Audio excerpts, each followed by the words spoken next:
Hello மக்களே, welcome to my channel.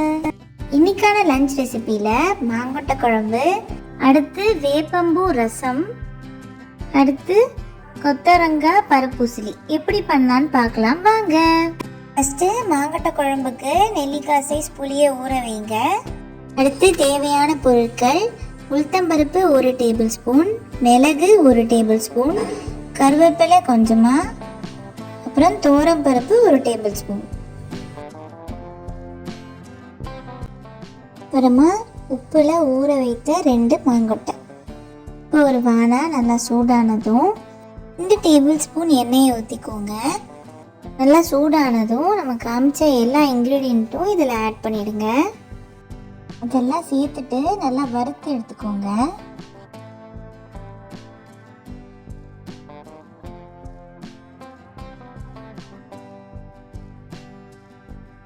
நல்லா ப்ரௌனாக வந்ததும் கருவேப்பிலையை ஆட் பண்ணி லைட்டாக வதக்கிட்டு ஆஃப் பண்ணிடுங்க.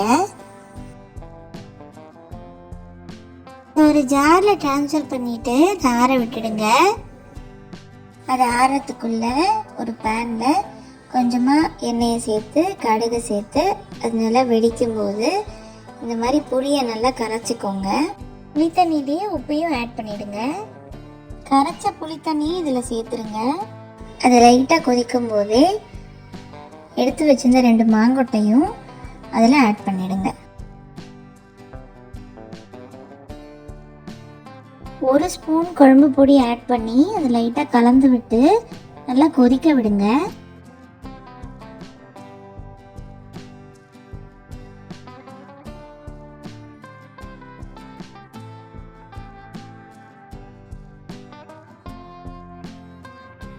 இந்த மாதிரி நல்லா கொதிச்சதும் வறுத்து வச்ச எல்லா இன்க்ரீடியண்ட்டையும் அரைச்சு அந்த விழுதையும் இதில் ஆட் பண்ணிடுங்க.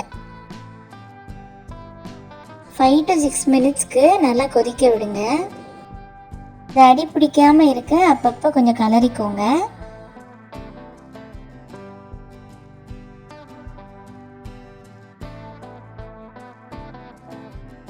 இந்த மாதிரி திக் கன்சிஸ்டன்சி வந்ததும் அடுப்பை அணைச்சிருங்க.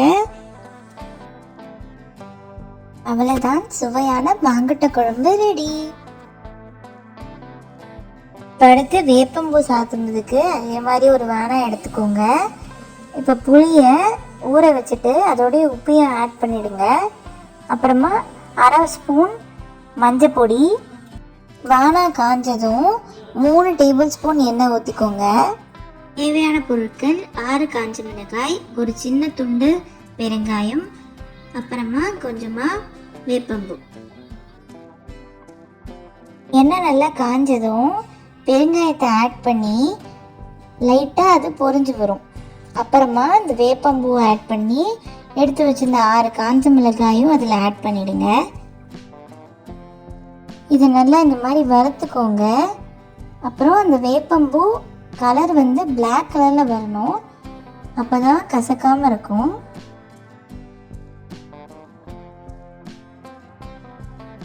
நம்ம எடுத்து வச்சுருந்த புளியை அதில் நல்லா கரைச்சிட்டு அந்த புளி தண்ணியும் அதில் ஆட் பண்ணிடுங்க.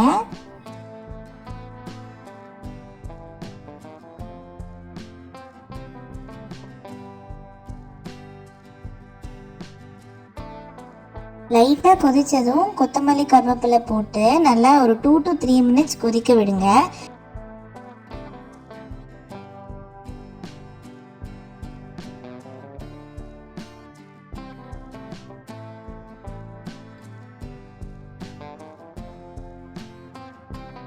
மாதிரி நல்லா கொதித்ததும் அதை இறக்கிட்டிங்கன்னா வேப்பம்பூ ரசம்பூ ரெடி ஆகிடும். இது பருப்பூசலிக்கு கடலைப்பருப்பு இந்த மாதிரி ஒரு கப்பில் 3 கப்பு நாங்கள் எடுத்துக்கிட்டோம். அதோட ஒரு 4 காஞ்ச மிளகாய் சேர்த்து தண்ணியில் 1/2 hour ஊற விடுங்க. அப்புறமா நீங்கள் சாதம் வைக்கிறச்சேவே அதோட இந்த கொத்தவரங்காயையும் தேவையான அளவு தண்ணி ஊற்றி உப்பு சேர்த்து குக்கரில் 3 விசில் வர வரைக்கும் வேக விடுங்க. ஊற வச்ச பருப்பு காஞ்ச மிளகாயோட 1/2 ஸ்பூன் மஞ்சள் பொடி சேர்த்து கொஞ்சமாக உப்பு சேர்த்து அதை அரைச்சிக்கோங்க. ஒரு வானாயை போட்டு அது காயறதுக்குள்ள இந்த மாதிரி கொரகொரப்பான கன்சிஸ்டன்சியில் அரைச்சி எடுத்துக்கோங்க. அப்புறமா அதே வானலில் ஒரு 10லேருந்து 12 டேபிள் ஸ்பூன் எண்ணெயை ஊற்றி அதில் 1 டேபிள் ஸ்பூன் கடுகு ஆட் பண்ணி அது நல்லா பொரிஞ்சதும் கொஞ்சமாக உளுத்தம்பருப்பு ஆட் பண்ணி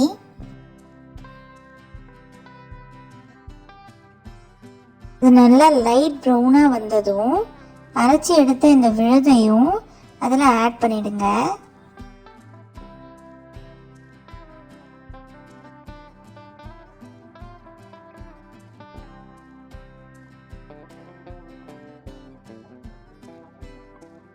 இதை நல்லா இந்த மாதிரி கலந்து விட்டுருங்க.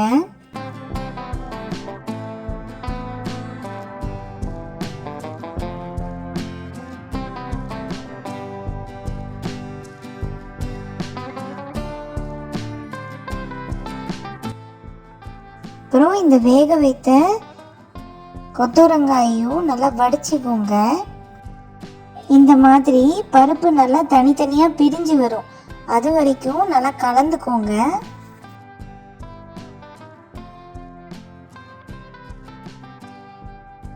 இப்படி நல்லா பிரிஞ்சு வந்ததும் இந்த கொத்தவரங்காயும் அதோட ஆட் பண்ணி நல்லா கலந்து எடுத்துக்கோங்க.